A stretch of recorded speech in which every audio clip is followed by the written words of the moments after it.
Hello बच्चों, let's see the question. So our question is ethyl chloride reacts with sodium ethoxide to form a compound A. Which of the following reaction also yield A?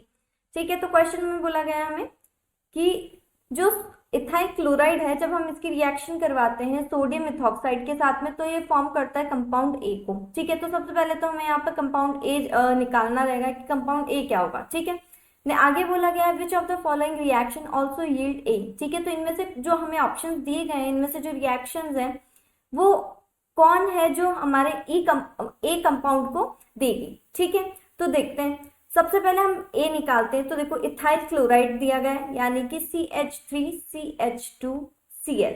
ठीक है, जब हम इसकी reaction करवाते हैं किसके साथ में, सोडियम इथॉक्साइड के साथ में, यानी कि CH3CH2ONA। ठीक है, ये होता है हमारा सोडियम इथॉक्साइड। ठीक है, तो यहाँ पर जब इसकी रिएक्शन करवाएंगे तो ए क्या आता है वो देखते हैं। तो यहाँ पर जब CH3CH2 जो है ये हमारे बिहेव करेगा पॉजिटिव की तरह, एंड क्लोरीन जो है वो बिहेव करेगा नेगेटिव की तरह। ठीक है, एंड ऐसे ही यहाँ पर CH3CH2O जो है यहाँ पर ये हमारा नेगेटिव बिहेव करेगा, क्योंकि ये हमारे यहाँ पे न्यूक्लियोफिलिक नेचर शो करता है इसलिए। ठीक है, और Na जो होगा हमारा पॉजिटिव बिहेव करेगा। अब ये जो है CH3CH2O नेगेटिव, ये यहाँ पर पीछे से इस पे अटैक करेगा और ये बनाता है यहाँ पर CH3CH2O CH2CH3। ठीक है, एंड साथ में देता है NaCl। अब ये जो प्रोडक्ट बना यानी कि ए जो बना हमारा, ये क्या होगा, तो देखो ये हमारा होता है ईथर। कैसे होता है, क्योंकि जब भी ऑक्सीजन जो होती है उसके आसपास में अगर दो एल्काइल ग्रुप या फिर एल्काइल चेन लगी हुई होती है तो ये हमारा ईथर कहलाता है।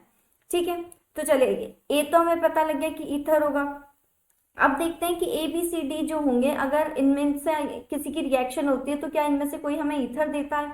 तो देखो सबसे पहले ए देखते हैं हम। जब C2H5Cl की रिएक्शन करवाते हैं हम KOH के साथ में, अल्कोहलिक KOH के साथ में, तो यहाँ पर जो हमारा प्रोडक्ट आता है वो आता है हमारा C2H4। ठीक है, तो जो C2H4 होता है ये तो हमारा ईथर नहीं है, तो फर्स्ट ऑप्शन हमारा नहीं होगा।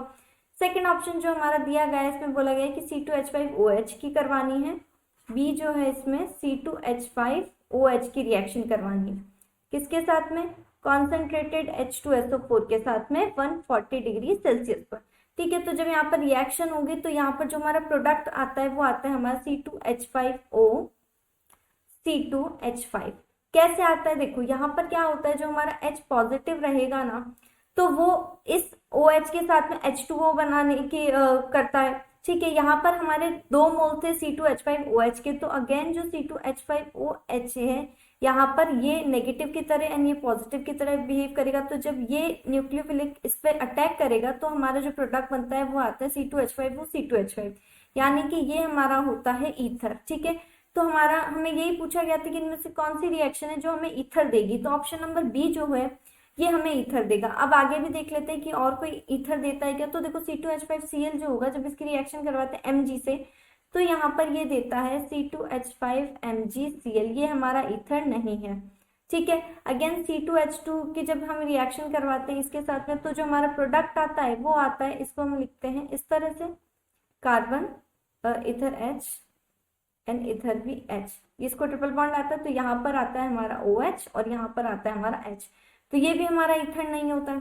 ठीक है, तो यहाँ पे सिर्फ कौन सा है जो ईथर देगा, ऑप्शन नंबर बी। ठीक है, तो हमारा यहाँ पर जो फाइनल आंसर है वो होगा हमारा option number B. Okay, I hope you understand. Thank you and best of luck.